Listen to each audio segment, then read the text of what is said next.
Olá! Vamos começar com as nossas lições do livro do nono ano. Hoje falaremos sobre a lição número 1. A lição número 1 traz para nós o gênero textual ensaio. Olha, você conhece esse gênero textual? Nesse gênero textual, o autor faz reflexões, se posiciona de maneira mais livre. Ele não precisa necessariamente se pautar em um outro autor ou trazer especialistas da área. Ele fala sobre determinado assunto e assuntos variados, em que ele vai trazendo um pouco do que ele pensa sobre um assunto e sua crítica e o seu aprofundamento. Por ser ensaio, acaba que não é um texto que significa que é o formato final. Então a gente vai olhar ali as características para reforçar esse conteúdo. É um estudo de investigação ou reflexão, como falamos anteriormente, e traz o ponto de vista crítico ou reflexivo do autor. Ele possui caráter provisório, por quê? Porque tem aquela relação que eu falei para vocês, é um ensaio, né? Ele não possui a pretensão de acabamento, ele pode continuar. A palavra ensaio permite isso. Veja bem, quando a gente está fazendo um ensaio de canto, por exemplo, ou de dança, nós estamos ali praticando e podemos, de repente, no meio desse ensaio, mudar alguma coisa antes da apresentação final. Isso acontece o mesmo com o texto ensaio. Transita em várias áreas de conhecimento, circulando amplamente entre filosofia, ciência, crítica literária e artística. E versa várias opiniões e reflexões do autor, ok? Esse autor apresenta suas ideias com rigor, né? Porém sem fórmula. Então o que acontece? Ele desconfia, ele assegura, ele abrange, ele delimita, ele arrisca, né? Ele não coloca ideias assim concretas, por isso que ele é muito reflexivo, tá? Bom, para você compreender melhor, é bom que a gente faça a leitura então de um ensaio.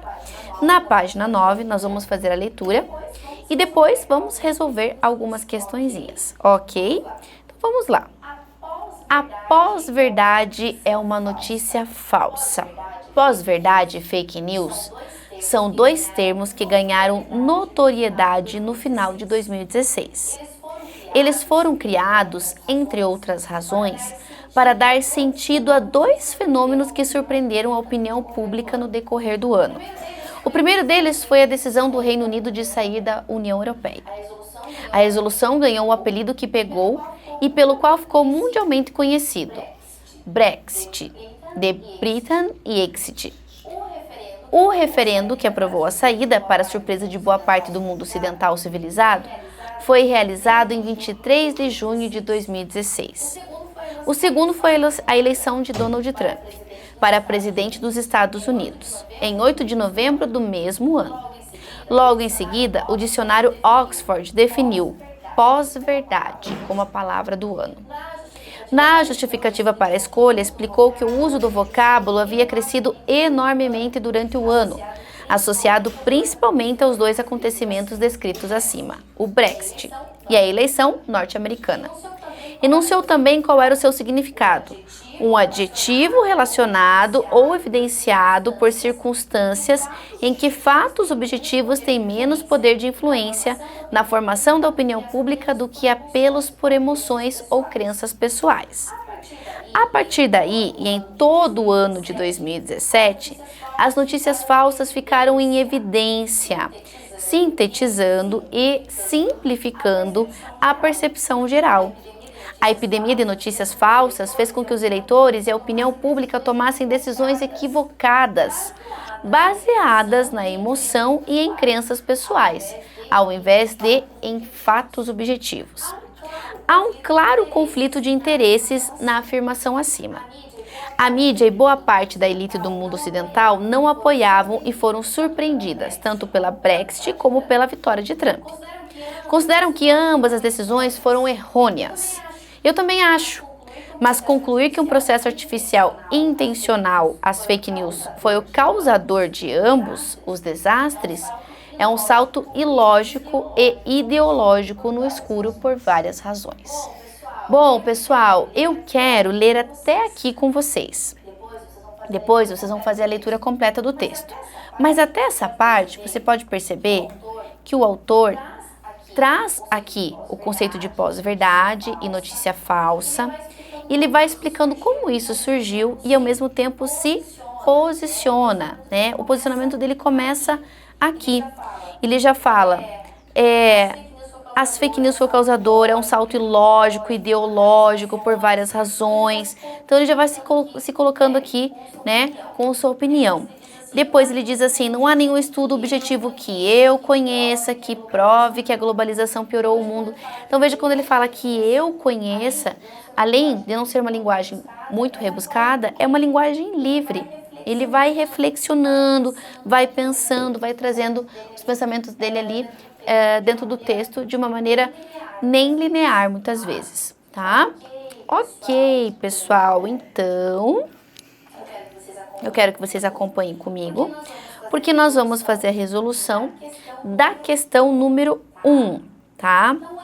Então ele diz assim, o autor define fake news como notícias. Aí a gente tem lá, falsas em que fatos têm menos poder de influência na opinião pública do que crenças pessoais. Pode ser essa. Ele fala sobre ser informações falsas, né? E aí, letra B, falsas que não influenciam a opinião dos leitores. Não, o contrário. Né? Elas são falsas e elas influenciam. C, verdadeiras, mas que relatam acontecimentos falsos do cotidiano. Não, fake news não é verdadeira. Falsas, mas baseadas em acontecimentos reais do dia a dia das pessoas, né? Então aqui, as fake news, quando ele fala falsas, mas baseadas em acontecimentos reais, tá muito generalizado. Agora, quando ele diz falsas, em que fatos têm menor poder de influência na opinião pública do que crenças pessoais, é mais completo, porque é a ideia da fake news realmente, né? Fazer com que o outro ache que essa opinião geral, né, que vai se criando e vai falando um para o outro, valha muito mais, né, do que outros pensamentos. Então, letra A é a correta, ok, pessoal? Vamos para número 2. O número 2 diz assim, esse tipo de informação é considerada negativa. Por quê? Né? Então, as fake news são negativas por quê? Divulga a intimidade das pessoas? Não é isso exatamente. Gera uma epidemia de doenças? Não. Induz a opinião pública a tomar decisões equivocadas? Sim. Letra C é o que faz as fake news. E por último, vamos fazer a questão 3. A questão 3 diz assim, o texto apresenta fatos como o Brexit e a eleição do Trump para a presidência dos Estados Unidos. Essa estratégia argumentativa, né, que o autor pode colocar ali o posicionamento dele, é usada para mostrar como esses fatos tiveram repercussão na mídia? Não, mostrar como eles tiveram repercussão, não. Na verdade, não é só mostrar sobre eles, eles têm uma função dentro do texto que é fundamental o posicionamento dele, do autor. Exemplificar um ponto de vista sobre a influência das fake news. Aí sim. Trazer um exemplo sobre, ok? Chamar a atenção dos eleitores para outros temas mais importantes. Não, não é só chamar a atenção.